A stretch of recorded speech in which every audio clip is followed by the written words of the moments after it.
Bismillahirrahmanirrahim. Assalamu alaikum. How are you everyone? Today in this video I will explain the first chapter of biology of class 10th. By the way, guys, if you understand my lecture, so please like and subscribe my channel and don't forget to click the notification bell so you can get benefit from my lectures. Okay, now let's go to my lecture.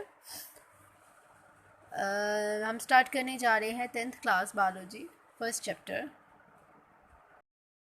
And the first chapter is about cellular respirations gases. हम आज short question start करेंगे क्योंकि from my experience जब तक आपको basics पर पता ना चले आप लॉन्ग क्वेश्चन अटैम्प्ट नहीं कर सकते. ठीक है, first of all we have to cover the short questions of first chapters, then further we will upload the long questions. ठीक है, शॉर्ट क्वेश्चन स्टार्ट करते हैं. फर्स्ट क्वेश्चन है हमारा, देखिए, डिफाइन सेलुलर रेस्पिरेशन. रेस्पिरेशन क्या होता है सेलुलर? ठीक है, cellular respiration the process in which the carbon hydrogen bond in the food are broken by oxidation reduction reactions and energy is transformed into ATP is called cellular respiration. कि वो process जिसमें carbon hydrogen bond in the food में, ठीक है, food में ही बात हो रही है, ब्रोकन टूट जाता है बाय किसके थ्रू? Oxidation reduction reaction. देखिए, ऑक्सीडेशन रिडक्शन रिएक्शन हमने 9th क्लास में भी केमिस्ट्री में आपने पढ़ा होगा. ठीक है, एंड और उसमें क्या होता है कि एनर्जी जो होती है वो चेंज हो जाती है या ट्रांसफॉर्म हो जाती है इनटू एटीपी में, और उसको हम सेलुलर रेस्पिरेशन कहते हैं. इन शॉर्ट टर्म में कि जब आपके फूड में कार्बन हाइड्रोजन बॉन्ड ब्रेक हो जाते हैं by the oxidation reduction reaction से, तो वहाँ जो एनर्जी होती है वो ट्रांसफॉर्म हो जाती है इनटू एटीपी में. इसको हम सेलुलर रेस्पिरेशन कहते हैं. Next question, what is aerobic respiration? Aerobic respiration, देखिए, अब जब आप शॉर्ट क्वेश्चन भी स्टार्ट करें आप लाजमी उसको हेडिंग्स मेंशन करें. ठीक है, जब तक आप हेडिंग्स मेंशन नहीं करेंगे आप उसको मार्क्स गेन नहीं कर सकते. ठीक है, try to write headings if you get a lots of number. ठीक है, the process of respiration in which oxygen is used. ठीक है, aerobic respiration ऑक्सीजन यूज होती है and there is a complete oxidation of food material producing carbon dioxide and water. ठीक है, इसमें क्या मुकम्मल तौर पे प्रोड्यूस होता है? कार्बन डाइऑक्साइड एंड वाटर, और इसको हम एरोबिक रेस्पिरेशन कहते हैं. ठीक है, काइंडली क्रैम दिस डेफिनेशंस. ठीक है, डेफिनेशंस को क्रैम करें एज इट इज. देखिए, in what form energy is available to organism. कौन सी फॉर्म ऑफ एनर्जी अवेलेबल होती है ऑर्गेनिज्म की? Energy availability to organism. The energy is available to organism in the form of ATP. ठीक है, adenosine triphosphate for their activities. ठीक है, ATP energy जो होती है वो अवेलेबल होती है किसके लिए? ऑर्गेनिज्म के लिए. नेक्स्ट क्वेश्चन नंबर 4 है, define gaseous exchange. The process of taking in of oxygen giving out of carbon dioxide. ठीक है, क्या होगा कि हम ऑक्सीजन इनटेक करें, the process of taking in of oxygen and giving out और बाहर निकाले कार्बन डाइऑक्साइड. इस टर्म को हम कहेंगे गैसियस एक्सचेंज. Define breathing. सांस लेने का अमल. ब्रीथिंग क्या होती है? The process through which animals take air in their bodies to get oxygen from it and then give out the air for getting rid of carbon dioxide is called breathing. ठीक है, तो process जिसमें animals take air, हवा लेते हैं अंदर in their bodies में, अपनी बॉडी के अंदर, to get oxygen from it, उससे ऑक्सीजन लेता है and then give out the air, और हवा को क्या देता है? For getting rid of carbon dioxide. ठीक है, is called the breathing. Next question number 6 देखिए, what is the differences between the respiration and breathing? Respiration और breathing में क्या differences है? The respiration was a mechanical and biochemical process. ठीक है, respiration एक mechanical है और biochemical process है, whereas breathing is only the mechanical or physical process of exchange of gases. ठीक है, ये हम डिटेल इंशाल्लाह नेक्स्ट पे भी लॉन्ग में पढ़ेंगे, एक्सप्लेन करेंगे respiration और breathing में. How speech is produced? speech कैसे प्रोड्यूस होती है? Production of speech, the vibration in vocal cords and the movement of lips. देखिए, वाइब्रेशन हमारी प्रोड्यूस होती है ना, हम आवाज़ निकालती है. मूवमेंट होती है जब हम बोलते हैं, देन मूवमेंट सबसे पहले आपकी लिप्स की होगी, चिक मूव करेगा, टंग मूव करेगी, आपकी जबड़े होते हैं वो मूव करते हैं, प्रोड्यूस स्पेसिफिक साउंड, एक ख़ास आवाज़ निकलती है जिसको हम स्पीच कहते हैं. ठीक है, नेक्स्ट क्वेश्चन है क्वेश्चन नंबर 7 हो गया. Okay, question number 8. What is the function of mucus secreted by the epithelial cells of trachea and bronchi? Trachea and bronchi क्या होता है जी? ट्रेकिया एंड ब्रोंकाई की मैं आपको डायग्राम दिखाती हूँ. यहाँ पे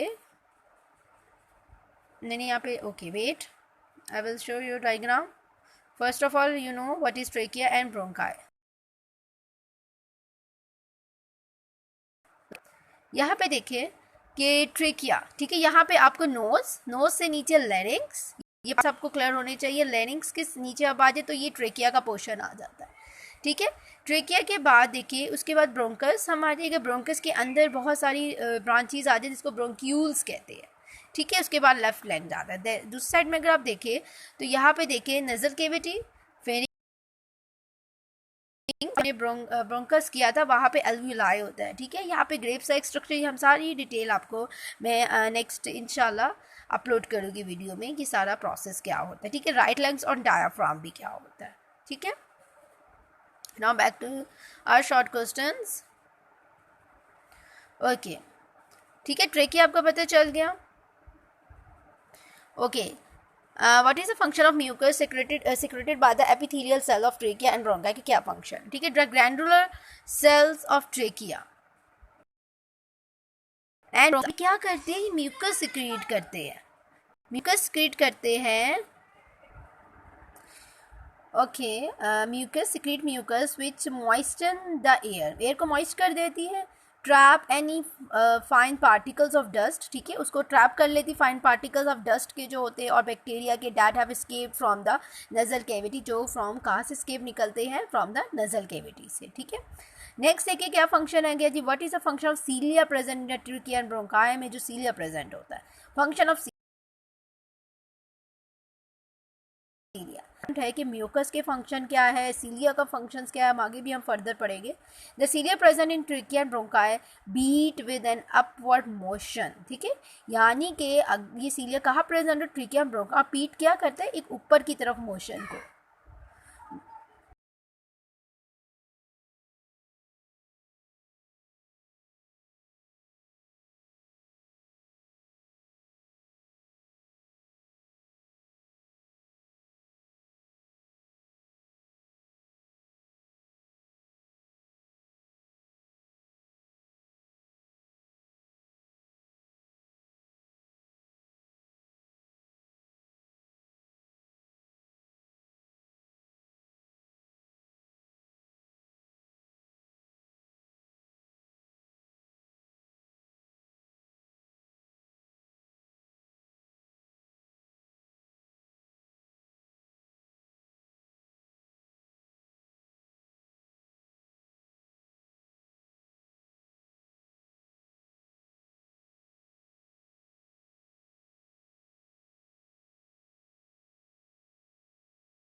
upward motion so that the foreign particles along the mucus are sent to the oral cavity. ठीक है, जो foreign particles होते हैं वो कहाँ पे भेजे जाते हैं?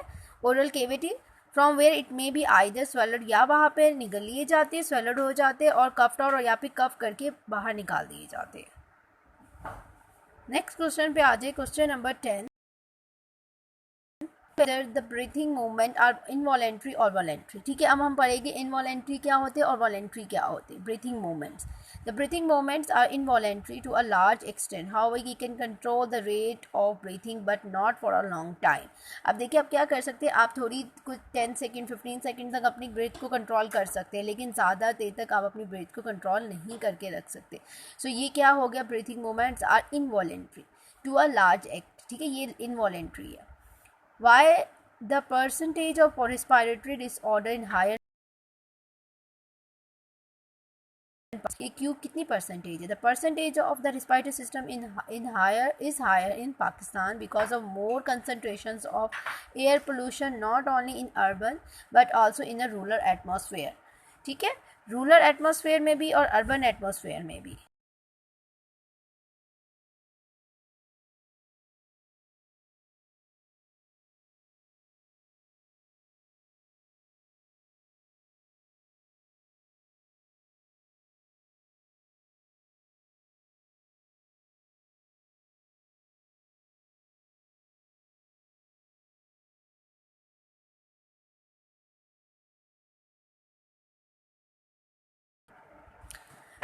हम पढ़ रही थी रूरल एटमॉस्फेयर में भी और अर्बन एटमॉस्फेयर में भी पोल्यूशन। अब देखिए कितनी ज़्यादा पोल्यूशन है, ना सिर्फ अर्बन में बल्कि रूरल में, हमारे देहाती इलाकों में भी नहीं बल्कि शहर में भी हमारे अब बहुत सी एयर पोल्यूशन हो चुकी है, जिसकी वजह से क्या होता है कि ये रिस्पायरेटरी डिसऑर्डर, सांस लेने में दुश्वारी आ जाती है, सांस की बीमारियां पैदा होने शुरू हो जाती है। ये हमारा जो है बहुत ज़्यादा disorder. Death rate of pneumonia before the discovery of antibiotics. अब नहीं डिस्कवर हुई थी तो कितनी ज़्यादा निमोनिया की वजह से डेथ हो गई थी, कितना रेट था। Prior to the discovery of antibiotics 1/3 of pneumonia patient dead from the infection. देखो क्या होता है कि एंटीबायोटिक्स नहीं जब थी उससे पहले क्या था, 1/3 ऑफ निमोनिया पेशेंट होते थे जो कि डेथ हो जाते थे इस इन्फेक्शन की वजह से। It was too much swear condition on that time, ठीक है, वैन जब एंटीबायोटिक्स नहीं होती थी। क्वेश्चन नंबर 13 है what is the death rate of lungs cancer. अब लंग्स कैंसर का क्या डेथ रेट होता है। Lungs cancer is the most common cause of cancer related that it is wide, and हर साल जो है ना 1.3 मिलियन डेथ होती है, किस वजह से, लंग्स कैंसर की वजह से। What will happen to lungs if a person stops smoking? अच्छा, अब पर्सन जब स्टॉप कर देते स्मोकिंग की तो क्या होगा जी लंग्स का हाल। डिसकंटिन्यूएशन ऑफ स्मोकिंग आ रही है जी। If a person stop smoking, अगर पर्सन जो है वो बंद कर देता है स्मोक करना, तो chance to develop cancer decrease. जाहिर सी बात है कि आप इसका जो चांस होगा कैंसर का वो कम होना शुरू हो जाएगा। As damage to the lungs is repaired and contaminated particles are gradually removed. क्या होगा कि डैमेज होना कम हो जाएगा लंग्स, ठीक है, और जितने भी जो वहाँ पे पार्टिकल्स रह गए थे वो आहिस्ता आहिस्ता रिमूव कम होना ख़त्म होना शुरू हो जाते हैं। What is nicotine, what are bad effect. Nicotine क्या होता है जी। निकोटीन इज पावरफुल पॉइजन है and widely use in insecticides in the past, ठीक है, बहुत पास में इसको इंसेक्टिसाइड्स भी यूज़ किया जाता है। इसके बैड इफेक्ट क्या है जी। When inhale through tobacco smoking, जब हम स्मेल करते हैं tobacco smoking, it reaches our circulatory system, हमारे सर्कुलेटरी सिस्टम में चला जाता है, and not only hardens the wall of the arteries but also damage the brain tissue. It's most dangerous. देखिए अब ना वो क्या करता है, एक तो हमारे सर्कुलेटरी सिस्टम में पहुंचता है, नॉट करता है बल्कि ये डैमेज भी कर देता है ब्रेन टिश्यूज़ के, हमारे जो ब्रेन में टिश्यू है उसको भी डैमेज कर देता है, ठीक है, ये इसके बैड इफेक्ट्स है निकोटीन के। What are the observations about rate of smoking by WHO? ठीक है, rate of smoking by WHO क्या है जी। According to the WHO the rate of smoking have decline in the developed country, ठीक है, developed country में decline हो रही है। इन द डेवलपिंग कंट्रीज, अभी हमारी डेवलपिंग कंट्रीज आए, हमारी इतनी डेवलप तो हुई नहीं, इट इज़ राइजिंग, कहाँ से राइज कितनी बढ़ी है, बाय 3.4% ईयर एज ऑफ 2002 से। When world no tobacco day is celebrated, world no tobacco day, the world no tobacco day celebrated on 31 May every year, हर साल की